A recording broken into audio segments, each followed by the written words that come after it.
তাকওয়া মানে কি? ভয় করা। সবাই বলেন তাকওয়া মানে কি? ভয় করা। আরো তো বলেন তাকওয়া মানে কি? ভয় করা। এই ভয়টা কাকে করা? আল্লাহকে। আর এই আল্লাহর ভয়ে পাপ কাজ ছেড়ে দেওয়া। কি ছেড়ে দেওয়া?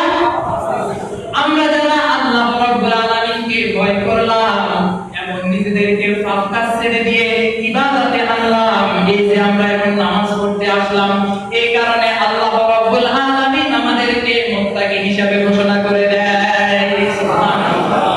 আর আমাদেরকে শুধু মুত্তাকি হিসাবে ঘোষণা করে দেয় না, বরং আমাদেরকে বলে ফাইন্নাল জান্নাতা হিয়াল মাআওয়া, তোমাদের জন্য আমি আল্লাহ রাব্বুল আলামিন বেহেশতের ব্যবস্থা করে রেখেছি। সুবহানাল্লাহ। তাহলে ওই বেহেশতে কি আমরা যেতে চাই নাকি চাই না? চাই না। মনে হয় জোর করে চাই নাকি চাই না?